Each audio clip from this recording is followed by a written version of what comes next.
पिछली वीडियो में यानी कि लेक्चर 5 में हमने ये देखा था कि बक्सर का युद्ध कैसे होता है।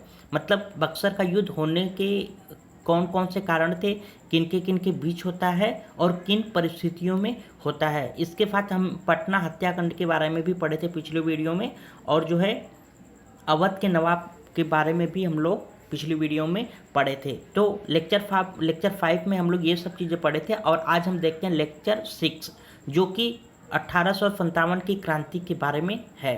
तो आइए देखते हैं कि क्या रीज़न रहते हैं 1857 की क्रांति होने के लिए, किन के बीच होती है, किन किन परिस्थितियों में होती है, और बहादुर शाह जफ़र दूती ने जो है किस तरह मतलब इसमें भाग लिया था 80 साल का होते हुए भी। तो आइए स्टार्ट करते हैं 1857 की क्रांति, जो कि लॉर्ड कैनिंग के शासनकाल में हुआ था। तो अक्सर एग्जाम से पूछे जाते हैं कि जब 1857 की क्रांति हुई थी तो उस समय भारत का गवर्नर जनरल कौन था। तो उस समय भारत का गवर्नर जनरल लॉर्ड कैनिंग था।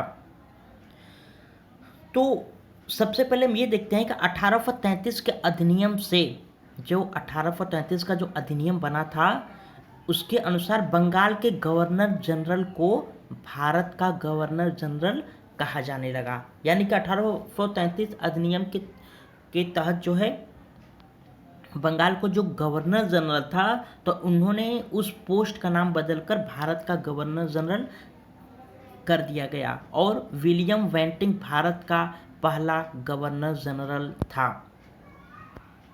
1864 में बक्सर के युद्ध के बाद जब अंग्रेजों का भारत में पूर्ण रूप से उपनिवेशवाद की स्थापना हुई तो अंग्रेज भारतीय अर्थव्यवस्था का दोहन करने लगे, क्योंकि भारत पर इनकी पकड़ काफ़ी मजबूत हो गई थी बक्सर का युद्ध जीतने के बाद। क्योंकि बक्सर का जो युद्ध हुआ था उसमें अंग्रेज एक साइड में थे और अंग्रेज के विपक्ष में 3 भारतीय राजाओं की सेना थी।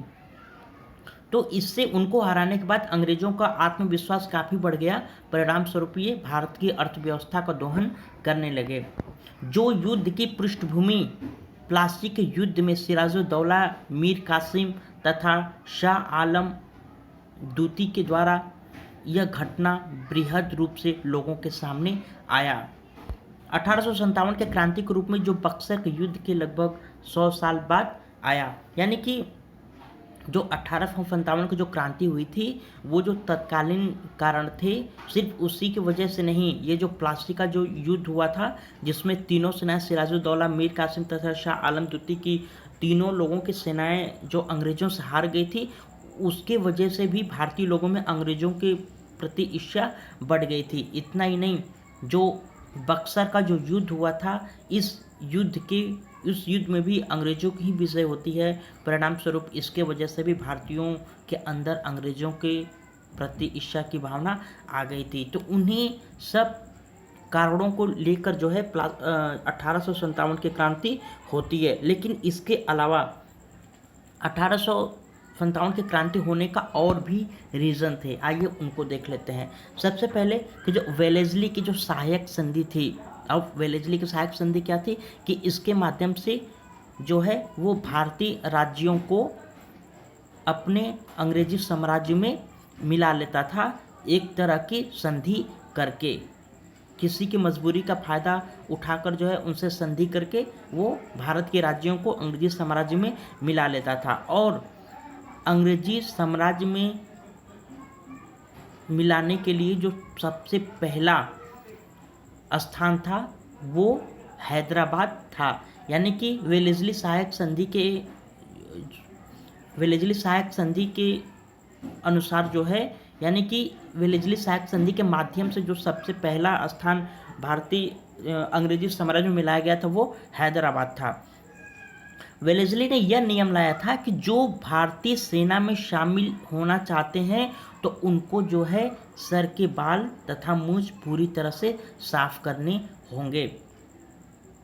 यानी कि अंग्रेज जो थे वो जो उनके भारतीय जो रीति रिवाज है, जो भारतीय जो शान रहती है, जो धार्मिक बातें जो शान रहती है भारतीयों के लिए, उस पर भी गहरी चोट करते थे। तो वेलेस्ली का ये कहना था कि जो भी भारतीय अंग्रेजी सेना में शामिल होना चाहता है उसको जो है अपने सर के पूरे बाल मुड़वाने होंगे और मूछ भी मुड़वाने होंगे, जबकि उस समय मूछ तभी मुड़वाया जाता था, यानी कि सर के बाल और मूछ दोनों एक साथ तभी मुड़वाया जाता था जब किसी के पिता की हत्या हो जाती थी। सिर्फ उनके बेटे ही ऐसा करते थे। सबसे पहला सैनिक विद्रोह जो है 10 जुलाई 1806 में हुआ था, जिसको वेल्लोर की क्रांति या वेल्लोर विद्रोह के नाम से भी जानते थे। और वेल्लोर विद्रोह के जो नेतृत्वकर्ता थे वो थे बलवंत राव फाटके। अर्थात भारत का जो प्रथम सैनिक विद्रोह था वो 10 जुलाई 1806 को जो है बलवंत राय फाटके के नेतृत्व में हुआ था, जिसको वेल्लोर का विद्रोह या वेल्लोर का क्रांति के नाम से जाना जाता है। ये कहाँ पे हुआ था वेल्लोर की क्रांति? ये तमिलनाडु में हुआ था। और किसके द्वारा किया गया था? जो 69 जो रेजिमेंट के सैनिक थे उनके द्वारा किया गया था। अंग्रेजों द्वारा भारतीयों को गाय तथा सुअर की चर्बी बना टोपी पहनने के लिए बाध्य किया जाता था। यानी कि अंग्रेज जो है ये भारतीयों के धार्मिक भावनाओं को ठेस पहुंचाने के लिए ये जो गाय तथा सुअर से की चर्बी से बना हुआ टोपी भारतीय सैनिकों को पहनने के लिए विवश करते थे। एम्हर्स्टन ने 1824 में भारतीय सैनिकों को बर्मा में युद्ध करने हेतु भेजना चाहता था। एमहर्स्ट जो था वो भारतीय सैनिकों को 1824 ईस्वी में बर्मा में युद्ध करने के लिए भेजना चाहता था, लेकिन भारतीय सैनिकों ने क्या किया? बर्मा में युद्ध करने से मना कर दिया, क्योंकि इसके दो कारण थे। पहली बात कि जो सैलरी 60 रुपये थी, यानी कि अगर सैलरी उनकी 60 रुपये है तो उनको ये कहना चाहिए था कि आप जाइए बर्मा में युद्ध करिए, हम आपको 100 रुपये देंगे। लेकिन इन्होंने पहली बात का पैसा नहीं बढ़ाया। और दूसरी बात ये है कि उस समय यह माना जाता था कि जो अपना देश छोड़ के बाहर एक बार चला जाता है तो उसको अपने जो पैतृक संपत्ति है उसमें हिस्सा नहीं मिल पाता था। अतः पैतृक संपत्ति से जो है बेदखल होना पड़ता था, ऐसी परंपरा थी। एम्स्टर्ड द्वारा फोर्स करने पर, जब एम्स्टर्ड ने जो है फोर्स किया भारतीय सैनिकों को बर्मा जाने के लिए, तो बैरकपुर के 47वीं छावनी के सैनिकों ने विद्रोह कर दिया। और जो दूसरा कारण वो रहता है ये कारण, मतलब ये जो छोटे छोटे जो रीज़न है यही कारण बनते हैं 1857 के जो क्रांति हुआ था उसका।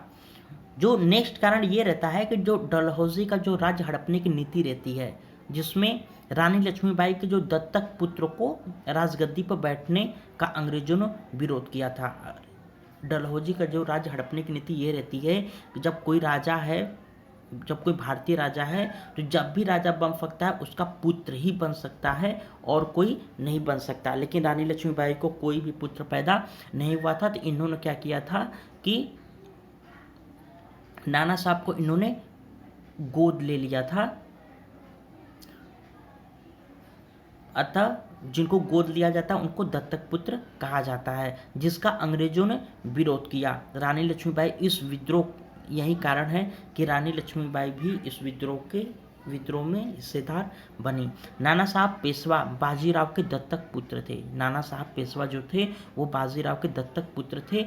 इनके पेंशन को अंग्रेजों ने समाप्त कर दिया था। यानी कि जो नाना साहब पेशवा जो कि बाजीराव के दत्तक पुत्र थे, इनके पेंशन को अंग्रेजों ने समाप्त कर दिया था। तो नाना साहब भी इस विद्रोह के हिस्सेदार बने। यही कारण था कि बेगम हजरत महल भी जो है 1857 की क्रांति में भाग लिया था। तो हमने ये देखा कि लॉर्ड डलहौजी का जो राज्य हड़पने नीति थी, उनका ये कहना था कि जिनके पास जो है जिस राजा के पास अपना बेटा है वही राजा बन सकता है, वो जो किसी को गोद लेकर उसको राजा नहीं बना सकते। तो रानी लक्ष्मीबाई के साथ ऐसा ही हुआ था। इनके पास जो कोई पुत्र नहीं था, इन्होंने एक पुत्र को गोद में लिया था जिसको वो राजा बनाना चाहते थे, जिसका अंग्रेजों ने विरोध किया था। और सॉरी, गलती हो गई, ऐसा नहीं, नाना साहब को इन्होंने गोद नहीं लिया था। तो रानी लक्ष्मीबाई कि जो दत्तक पुत्र थे उनको राजा बनाना चाहते थे, लेकिन अंग्रेजों ने इसका विरोध किया। डलहौजी की जो राज हड़पने की नीति थी, इस कानून के माध्यम से या इस कानून के द्वारा सबसे पहले भारत का कोई स्थान मिलाया जाता है अंग्रेजों के साम्राज्य में, तो वो रहता है सतारा स्थान। सतारा एक स्थान है जो कि महाराष्ट्र में पड़ता है, मुंबई से लगभग 40 या 50 किलोमीटर की दूरी पे है लगभग। तो 1846 ईस्वी में जो है अंग्रेजी साम्राज्य में मिला लिया गया था सतारा को लॉर्ड डलहौजी के राज हड़पने की नीति के कानून के माध्यम से। वेलेस्ली के सहायक संधि से हैदराबाद को सर्वप्रथम अंग्रेजी साम्राज्य में मिलाया गया था। ये अक्सर एग्जाम से पूछे जाते हैं कि जो वेलेस्ली का जो सहायक संधि था अंग्रेजी साम्राज्य में मिलाने के लिए भारतीय जगहों को, तो वो था सहायक संधि, वेलेस्ली का सहायक संधि। और वेलेस्ली के सहायक संधि का जो कानून था, इस कानून के तहत सबसे पहले हैदराबाद को अंग्रेजी साम्राज्य में मिलाया जाता है, और जो लॉर्ड डलहौजी का जो राज्य हड़पने की नीति रहती है, इस कानून के तहत जो सबसे पहले महाराष्ट्र के सतारा को अंग्रेजी साम्राज्य में मिलाया जाता है। सैनिकों हेतु पोस्ट स्टैम्प शुल्क लाया गया, जिससे सैनिकों को फ्री में भेजे जाने वाले जो पत्र की सुविधा थी उसके लिए 2 पैसे शुल्क लेने लगे। यानी कि जो इससे पहले जो सैनिक रहते थे, भारतीय सैनिक अंग्रेजों की सेना में, तो उनको फ्री में वो लेटर अपने घर पे भेज सकते थे। लेकिन क्या किया अंग्रेजों ने किया कि उनको जो फ्री की सर्विस थी उसको बंद करके उस पर 2 पैसे का शुल्क लगा दिया कि आपको भेजने तो 2 पैसे आपको जमा करने होंगे, जिसकी वजह से सैनिकों में भी अंग्रेजों के प्रति एक नफरत पैदा हो जाती है। कैनिंग ने समान सैन्य संहिता लाया, जिसके अनुसार यानी कि समान सैन्य संहिता के अनुसार अंग्रेज भारतीय सैनिकों को युद्ध हेतु विश्व के किसी भी कोने में भेज सकते थे, जिसका भारतीय सैनिकों ने विरोध किया। यानी कि भारतीय सैनिकों का ये कहना था, क्योंकि उसमें ये माना जाता था कि अपना देश छोड़ना मतलब जो पैतृक संपत्ति है उससे हाथ धो बैठना, इसकी वजह से जो है कोई भी बाहर नहीं जाना चाहता था। लेकिन अंग्रेज जो है भारतीय सैनिकों को बार बार फोर्स कर रहे थे, बार बार नियम कानून ला रहे थे कि इनको युद्ध करने के लिए भारत से जो बाहर अन्य देशों में भेजा जाए। जो अगला पॉइंट रहता है 1857 क्रांति होने के लिए जो है वो रहता है कि अंग्रेजों ने अपने सैनिकों हेतु दिसंबर 1856 में ब्राउन बेस राइफल की जगह इनफील्ड राइफल का प्रयोग करने को कहा। और इनफील्ड राइफल में जो है गाय तथा सुअर की चर्बी लगी होती थी, जिसे दांत से खींचकर हाथ से गोली भरी जाती थी, उसके बाद जो है गोली चलाया जा सकता था। और इस व्यवस्था का भी भारतीय सैनिकों ने पूर्ण रूप से विरोध किया। इनफील्ड राइफल का प्रयोग पहले जो दमदम सियालकोट के सैनिकों को दिया गया। यानी कि जो इनफील्ड राइफल था ये सबसे पहले बंगाल में 2 जगह है, दमदम और सियालकोट, वहाँ के सैनिकों को इनफील्ड राइफल हथियार का प्रयोग करने के लिए दिया गया, जिसमें जो है गाय और सुअर के चर्बी का प्रयोग किया गया था। चलिए, ये तो रीज़न हमने देख लिया कि कौन कौन से कारण थे, कौन कौन से वो छोटे छोटे कारण जो है मिलकर एक बड़ा कारण बनता है 1857 के क्रांति का। लेकिन अब ये कारण तो बन गए, अब ऐसा तो है नहीं कि अंग्रेजों के ऊपर कोई आक्रमण कर दिया जाए, उसके लिए तो प्लान तो बनाना पड़ेगा ना। तो आइए हम देखते हैं कैसे प्लान बनता है कि किस तरह 1857 के क्रांति को लोगों के सामने जो है किया जाए, अंग्रेजों के सामने कैसे उसको प्लान के तहत किया जाए ताकि भारतीयों की जीत हो सके। तो इसके साथ सबसे पहले क्या होता है कि 1857 का विद्रोह का प्लान जो दिल्ली के लाल किले में बनता है। यानी कि दिल्ली के लाल किले में जो है लोग इकट्ठा होकर ये डिसीजन लेते हैं कि 1857 की जो क्रांति है उसको कैसे परफॉर्म किया जाए। लाल किले की बैठक में यह तय होता है कि इस क्रांति का जो प्रतीक रहेगा रोटी और कमल, यानी कि इस क्रांति में जो भी सिपाही, जो भी राजा भाग लेना चाहते हैं उनको जो है वो कोर्ट में अगर बात करना चाहें कि मतलब आप किसके आदमी हैं, तो रोटी और कमल के बाद जो है वो तुरंत समझ जाएंगे कि इनका पर्पस क्या है और ये चाहते क्या हैं।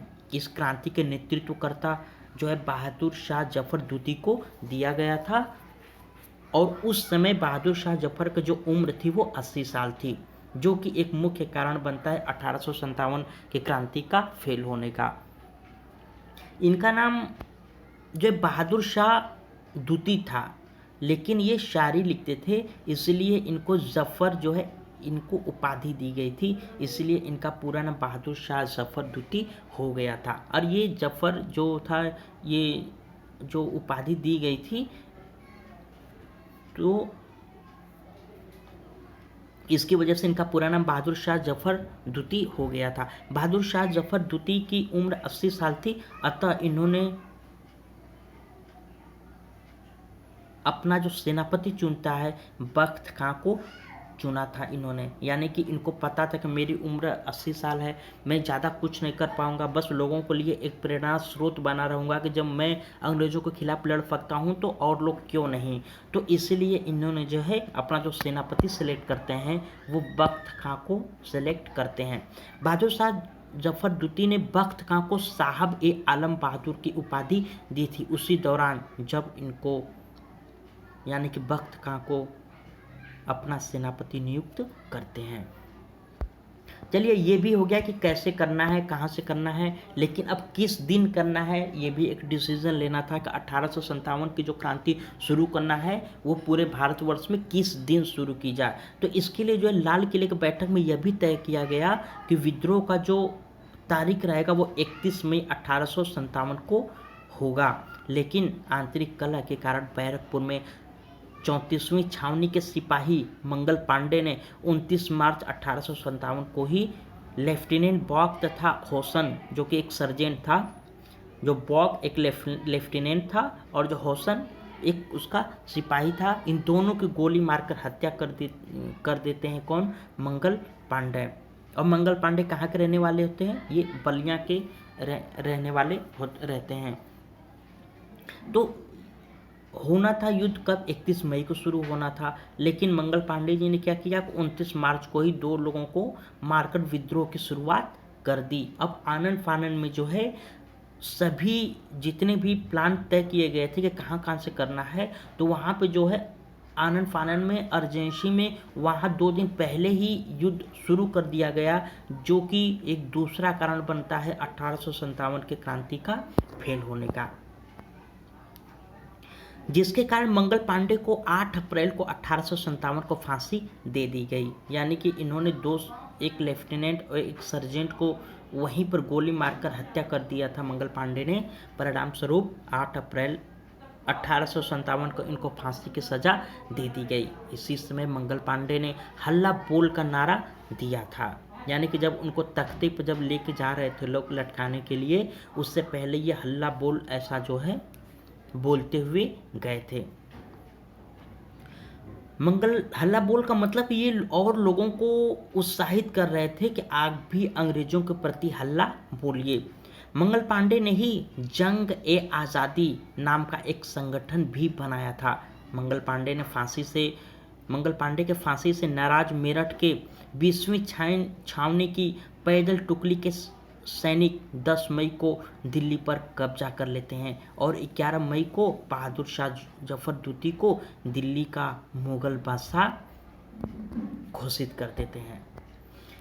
इस समय काल में एक गायक थे, उनका नाम था मिर्ज़ा गालिब, जिनका जन्म आगरा में हुआ था। लिखा था उन्होंने क्या, ऐ खुदा इतना खून तो दिखाया, अब क्या देखना बाकी है। क्योंकि मिर्ज़ा गालिब जो थे ये 1857 की क्रांति को अपने आंखों से देखने वाले इंसान थे और इन्होंने जो कुछ देखा था वो अपनी किताबों में लिखते चले जाते थे। तो एग्जाम से पूछा जाता है कि 1857 के विद्रोह के प्रत्यक्षदर्शी कौन था, तो वो थे मिर्ज़ा गालिब। 20 सितंबर 1857 को बहादुर शाह जफर द्वितीय को हुमायूं के मकबरे के पास पकड़ लिया गया तथा इनको रंगून भेज दिया गया। इनको अंग्रेजों को पता था कि अगर ये भारत में रहेंगे तो लोग इनको अपना आदर्श मानकर लोग हमारे प्रति विद्रोह करते रहेंगे। इसके लिए इन्होंने क्या किया कि जो बहादुर शाह जफ़र द्वितीय को इनके पत्नी के साथ जो है इनको रंगून भेज दिया और वहीं पर इनकी मृत्यु भी हो जाती है। इसलिए कहा जाता है कि मुग़ल बादशाह बहादुर शाह जफ़र को 2 गज ज़मीन भारत में नसीब नहीं हुई थी और थे ये क्या, भारत के मुग़ल बादशाह। बहादुर शाह जफ़र के गिरफ्तारी का संदेश उनकी पत्नी जीनत महल ने दी, यानी कि इनको गिरफ्तार कर लिया गया था लेकिन किसी को बताया नहीं गया था, लेकिन भारतीयों को इनकी गिरफ्तारी के बारे में बताने वाली कौन थी, उनकी पत्नी जीनत महल, और इनको भी वह बहादुर शाह जफ़र के साथ रंगून भेज दिया जाता है। इसी समय कैनिंग ने महारानी का घोषणा पत्र इलाहाबाद में पढ़ा था तथा अपना आपातकालीन मुख्यालय इलाहाबाद को बनाया था 1857 क्रांति के दौरान। क्योंकि 1857 क्रांति की जो सबसे ज़्यादा जो धुआं उड़ा था वो था पूर्वोत्तर भारत में। परिणाम स्वरूप इन्होंने ये सोचा कि अगर हम अपना मुख्यालय इलाहाबाद बना लेते हैं तो वहाँ पे जो है हम बिहार को भी हैंडल कर सकते हैं और उत्तर प्रदेश को भी हैंडल कर सकते हैं। मिर्ज़ा इलाही बख्श की मुखबिरी के कारण जो है अंग्रेज़ों ने बहादुर शाह जफ़र द्वितीय को उनकी पत्नी जीनत महल को पकड़ा था, जिन्हें रंगून भेज दिया गया था और वहीं पर उनकी मृत्यु हो जाती है। यानी कि बहादुर शाह जफ़र द्वितीय इतनी आसानी से नहीं पकड़ में आने वाले थे, लेकिन मिर्ज़ा इलाही बख्श जो है ये बहादुर शाह जफ़र द्वितीय का रेकी करके उन अंग्रेज़ों को पूरा डिटेल देता है कि वो यहाँ पर है, इतने बजे यहाँ से निकलेंगे, वहाँ पर जाएंगे। तो इस परिणाम स्वरूप क्या होता है कि अंग्रेज़ जो है बहादुर शाह जफ़र द्वितीय को गिरफ्तार कर लेते हैं। और कुछ 2 पॉइंट्स वो हम देख लेते हैं कि 1857 के क्रांति में भाग लेने वाली जो प्रथम महिला थी वो बेगम हज़रत महल थी, जो कि लखनऊ से जो है नेतृत्व किया था किसका, 1857 की क्रांति का। और विरजिस कादिर हज़रत महल का ये अल्पवयस्क बेटा था। जब ये जा रही थी तो जब ये कानपुर जाते समय जो है लखनऊ की गद्दी पर हज़रत महल ने बैठाया था, किसको, अपने अल्पवयस्क बेटा विरजिस कादिर को। तो गाइज ये था लेक्चर नंबर 6। आपको कैसा लगा आप प्लीज़ कमेंट करके बताइएगा। पसंद आए लाइक करिएगा, ना पसंद आए डिसलाइक करिएगा। Thank you very much for watching this video.